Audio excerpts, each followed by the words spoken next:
মসজিদ এমন একটা ঘর যেখানে আসলে অন্তরে প্রশান্তি এসে যায়।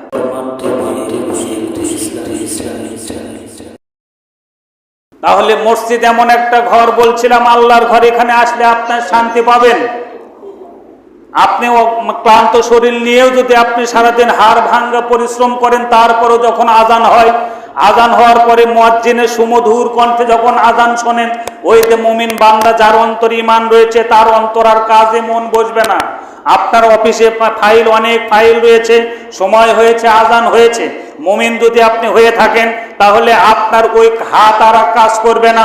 সামনে আপনার এতগুলি ফাইল, এগুলো আপনার চোখে পড়বে না, পড়বে ঠিকই আছে, কিন্তু আপনাকে প্রাধান্য দিতে হবে। আমাকে যেতে হবে এখন আল্লাহর ডাকে, আল্লাহর ডাকে আমাকে যেতে হবে। ওই যে আজান দিচ্ছে, হাইয়া আলাস সালাহ হাইয়া আলাল ফালাহ, এসো সলাতের এবং কল্যাণের দিকে, আপনাকে কল্যাণ এবং সলাতের দিকে আসতে হবে। এই যে আহ্বান করা হয়, এক ব্যক্তি যদি দৈনিক 5 বার মসজিদে যদি আসে, মসজিদে যদি 5 বার এক ব্যক্তি আসে, ওই ব্যক্তি আর দুনিয়াতে ওই রকম আর ক্লান্ত থাকতে পারে না যতটুকু ক্লান্ত মসজিদে না এসে থেকেছে। আপনি যত অন্যায় করুন না কেন, অপরাধ করুন না কেন, মানুষের কাছে যাবেন, মানুষ আপনাকে ঘৃণা করবে। আমি হুজুর মানুষ, আমি আপনাদের ইমাম, আপনাদের মহল্লায় যে ব্যক্তি অন্যায় অপকর্ম করে সদা সর্বদা, ওই ব্যক্তি যদি আমার কাছে দিনে 4 বার 5 বার 10 বার আসে, তাহলে আমি বিরক্ত হব। তুমি আমার এখানে এসো না, তুমি নামাজ পড়ো না, তুমি রোজা রাখো না, তুমি ইসলামের বিধান মানো না, খবরদার তুমি আমার কাছে আসবে না। এরকম আমি কিন্তু কিছুটা হলেও এরকম, আপনার কথা আমি বলছি না, আমি আমার কথা বলছি। একজন পাপী বান্দাকে এরকম আমরা করে থাকি, তুমি পাপ করেছো, তুমি অন্যায় করেছো, সরে দাও, তুমি আমার কাছে আসবে না।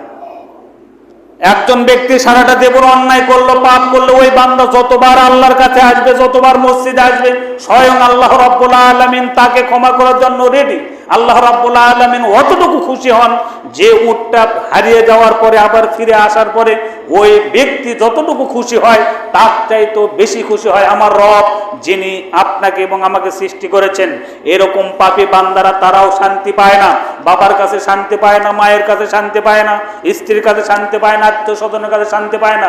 এই আমার ওই যুবক, আমি তোমাকে বলছি, দুনিয়াতে তোমাকে কেউ দেখতে না পারুক, তুমি একবার তওবা করে, আল্লাহর কাছে তওবা করে তুমি মসজিদমুখী হও, মসজিদে আসো।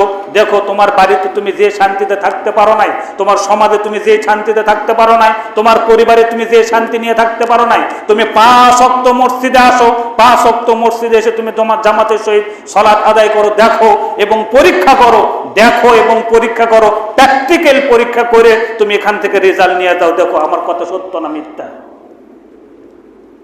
মসজিদ এমন একটা ঘর যেখানে আসলে অন্তরে প্রশান্তি এসে যায়।